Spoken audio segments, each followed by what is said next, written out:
Donald Trump is surging in the latest 2024 election polls and has taken a huge lead in the Electoral College with just 1 month to go until the election in November. Today, we'll be taking a look at the 2024 electoral map based on the newest poll from every single state. And so we're going to fill in the map based on poll closing order. Voting doesn't end in every single state at the same time. It'll end first in states on the East Coast, and then the map will slowly fill in out west. And so in this video, you'll be able to see how the map is going to be colored in red and blue on the night of November 5th. And so we're going to start off at 7 p.m. Eastern time, where polls are going to close in 6 states. These 6 states make up a combined 60 electoral votes. Most of them are going to be pretty solid for one candidate or the other. Donald Trump is easily going to win Indiana, Kentucky, and South Carolina by solid margins, while Vermont is the most liberal state in the country. It'll easily go to the vice president.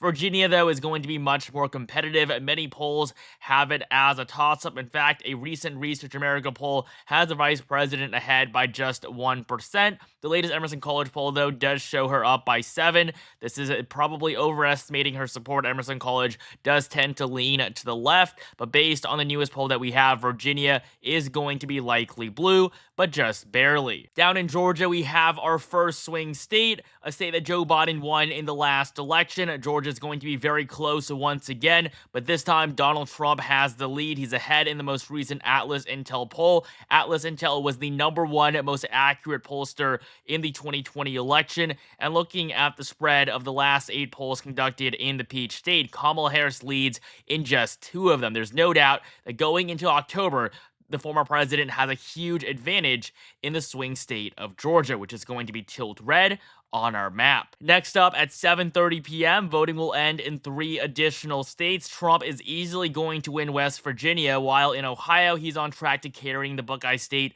for a 3rd time. He leads by 6 points in the most recent poll. However, this is a left-leaning poll conducted by the New York Times and Siena College. In the end, he's probably going to win Ohio by a double-digit margin when all the votes are counted. And so on our map, Ohio is going to be leaned red, but in the end, it is going to be a likely state for Trump at the very minimum. And then down in North Carolina, this is the second swing state on the map. Georgia has already gone to Trump. And now in North Carolina, the former president has also retaken the lead. He is ahead by 2% in the most recent poll. Polling in the state has been pretty competitive over the last few weeks if you just go by the raw numbers. But in 2020, all the polls said Joe Biden was going to win North Carolina. In fact, he led throughout the entire 2020 calendar year in the polling average. There was not a single point in time where Trump took the lead in North Carolina in 2020, but in the end, Biden lost the state. Trump came out on top by 1.3%, and with Trump leading today, it's a pretty good sign that he's going to win the Tar Heel state for a 3rd time, a state he won in both 2016 and 2020, and now 2024. North Carolina is going to be lean red. Moving on now to the 8 p.m. poll closing, where voting will end in 15 states across the eastern half of the United States, as well as the District of Columbia. It's at this point where you'll kind of get a sense of how the rest of the night is going to go, whether Trump or Harris are outperforming expectations. And at this point, many races are quickly going to be called in either Trump or Harris's favor. The former president is easily going to win Missouri, Tennessee, Mississippi, and Alabama, while the vice president will take Illinois, Massachusetts, Connecticut, Rhode Island, Maryland, and the District of Columbia, with New Jersey and Delaware as likely blue states. Before we continue, 81% of you guys are not currently subscribed, so I'd really appreciate it if you guys could take the time to subscribe right now to help us get to 300,000 by the election. Also, make sure you join my Discord server to chat with me personally. Link in the description below. Moving on up to the Northeast, we have 2 competitive races in New Hampshire and Maine. The polling here is really skewed in favor of Democrats. We have a lot of bad polls that have come out over the last few weeks. The University of New Hampshire is probably the worst pollster out there. They consistently overestimate Democrats and are always outliers. According to their recent New Hampshire poll, Harris leads by 11%. That simply isn't going to happen. While in Maine, they had a poll that said that Harris was going to win by 17. That is even more unlikely considering Joe Biden only won Maine by 9 points in the last election. But according to the most recent Pan-Atlantic Research poll, the vice president is ahead by 9, while in the 1st district, she's going to win by a solid margin. And then in the 2nd, Trump leads by 7 points in that recent recent poll. So New Hampshire is going to be likely blue, along with the state of Maine as a whole, while its first district is going to be solid, and the second district will be likely for Trump. Down in Florida, we have a state that really just doesn't attract the attention it once did. Even in 2020, it was considered to be one of the most important states in the entire country, but in the end, Trump won it by 3.4%. Republicans did amazing in the midterms, with the Senate seat going to Marco Rubio by 16 points and the governorship to Ron DeSantis by nearly 20. Today, Donald Trump has taken a commanding lead in the Sunshine State. He leads by 4% in the most recent poll, and this was a poll conducted by a Democratic sponsor, so he's probably winning by more. In the end, I fully expect the former president to carry Florida by 7 to 10 points. It's going to be likely red in the end, but according to the peer data we have right now, the most recent poll has it as a lean red state, but a victory nonetheless, providing him with 30 crucial electoral votes. And finally, in Pennsylvania, the Keystone State's 19 electoral votes are going to be the most important on this map, because if Trump wins North Carolina and Georgia, if he also wins Pennsylvania, he's going to get to 270 electoral votes if he wins all of the other solid red states that we are yet to fill in. And the good news for him is that according to the most recent Patriot polling poll, Trump leads by a 1% margin. In fact, he leads in all 5 of the most recent polls from the Keystone State. There's no doubt he is going to win Pennsylvania. He has taken a commanding lead. He's ahead on Real Clear Politics now as well, so the state is going to be tilted red, and this will be more than enough for the former president to get to 270 electoral votes, as long as he wins all the other states that he is currently expected to carry. 30 minutes later at 8:30, polls will close in Arkansas, which Trump is going to easily win. Fast forward another half hour, and we'll see voting end in 14 states across the country, from Arizona all the way to New York, worth a total of 157 electoral votes. We're going to start off with the solid states and get them out of the way. Donald Trump is easily going to win North and South Dakota, along with Wyoming, all of Nebraska except its second district, Kansas, and Louisiana, while Kamala Harris does not have any solid states at this time. If you watched the recent debate, then you'll know that the bias from the moderators is yet another example of the media environment contributing to division and making it hard for people to think for themselves. That's why I use Ground News, a website and app that gathers news from 50,000 sources around the world, so you can stay fully informed and see through media manipulation. Check it out for yourself at ground.news/election time.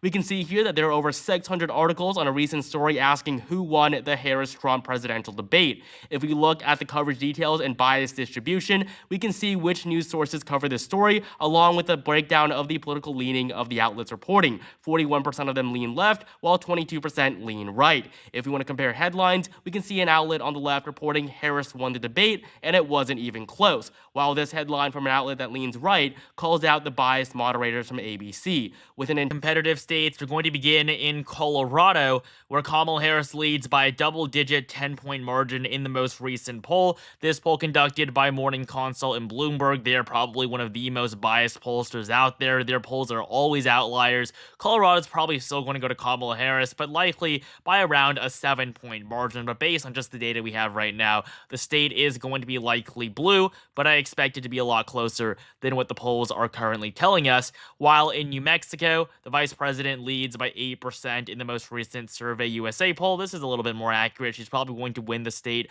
by around 6 to 7 points. 8 points really not too far off. We even have some polls from earlier last month showing Harris up by just 5. And so New Mexico, based on the most recent poll, is just barely going to squeak by as a likely state for the vice president. Next up, in Texas, we have a state where Democrats simply do not have a chance. They thought they could win it in 2020. Many polls said that Joe Biden was going to lose the Lone Star State by just 1%. That was never going to happen even from the beginning. He lost the state by 6% when all the votes were counted, and today Donald Trump is on track to win the state for a third time in a row. He leads by 5 points in the most recent poll, but this is a Democratic-sponsored poll. I would expect Trump to win Texas by a double-digit margin. It's probably going to be likely red when all the votes are counted this November, and so Texas will be lean red based on just the pure data, but I fully expect the former president to perform much better.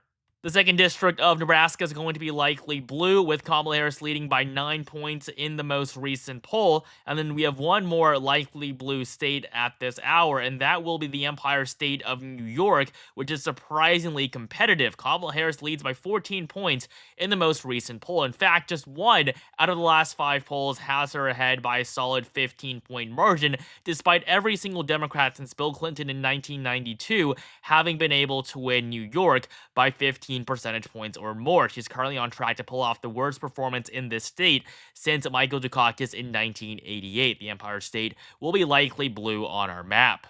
And now we're left with the four most competitive states where voting will end at 9 p.m. We're going to begin down in Arizona, worth 11 electoral votes. Trump is currently on track to win. There's no doubt about that. He's taken a pretty commanding lead in the state. In fact, out of all seven of the swing states, none of them currently lean more to the right than Arizona. Trump leads by 1% in the most recent poll, but besides the two morning consult polls, which again heavily lean towards the left, every other poll has shown Trump ahead, with one of them showing a tie.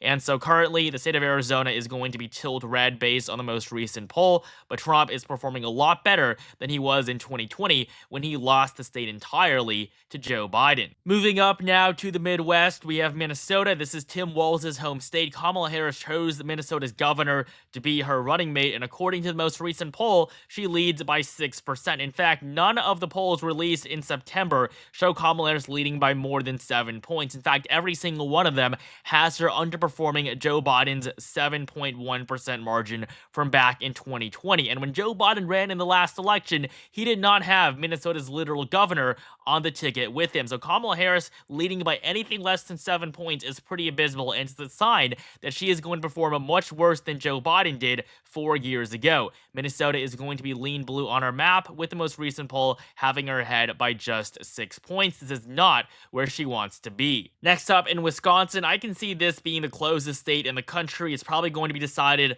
by the smallest margin out of any of the competitive states. Trump did win the state in 2016 by 0.76%. He lost it in 2020 by a smaller margin. Biden carried it by just 0.63, but this was an incredibly surprising margin. Joe Biden was supposed to win Wisconsin by 7 points according to the polling average. He won it by less than a tenth of his predicted margin.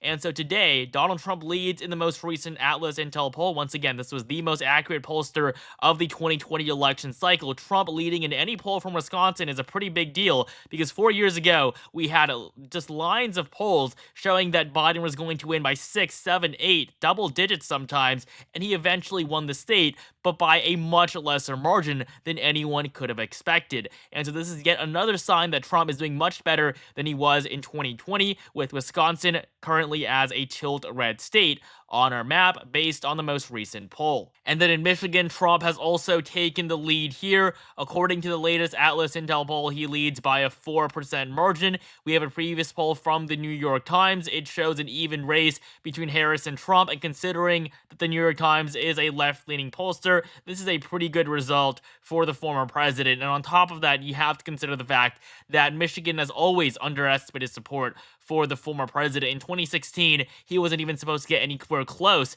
to defeating Hillary Clinton. And then in 2020, Biden was supposed to win Michigan by 7 to 8 points. He eventually won it by less than 3. And so based on the current data, Michigan is going to be lean red, with Donald Trump on track to win the state by a larger margin than both Wisconsin and Pennsylvania. An hour later at 10 p.m. on the East Coast, voting will end in 4 additional states. Trump is easily going to win Montana and Utah, while Iowa is going to be slightly more competitive. Based on just the polling, the state is going to be lean red, with the former president ahead by 4 points, but we all know he's going to win the state by upwards of 8 to 10. Polling in 2020 did the same thing. It heavily underestimated Trump. He was supposed to win Iowa by just over 1%. He eventually won it by 8.2. And so Trump being ahead by 4 isn't that big of a deal. He's still going to win the state, and he's going to win its 6 electoral votes, but Iowa for now will be lean red on our map. And then in Nevada, we find our last swing state. The silver state hasn't gone red since 2004, so Trump never won the state, not in 2016 or 2020. He's won every other swing state at some point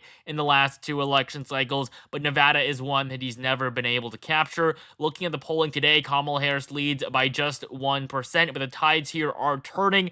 According to the polling average, we essentially have a tied race. I can definitely see Trump flipping the silver state this cycle. The state overestimated Biden by around 3 points last time, and Kamala Harris simply isn't performing nearly as well as Biden was in the last election. She leads by 1 point in the most recent poll. That honestly doesn't say too much. We had a previous poll from Qantas Insights with Trump up by 1. Considering that Nevada is shifting to the right with the state electing a Republican governor back in 2022, I would say Trump is still the slight favorite here, but based on just the data alone, it is going to be tilt blue on our map. Kamala Harris is going to win just one of the 7 battleground states. And then at 11 p.m. Eastern Time, voting will end in 5 additional states. Kamala Harris is going to win Washington, California, and Hawaii by solid margins. Oregon's going to be likely blue, and then Idaho will be solid red. And then finally, at 1 a.m. Eastern Time, Trump is going to win Alaska. This will give him 3 electoral votes. And so based on the newest poll from every single state, the former president is going to win 6 of 7 swing states.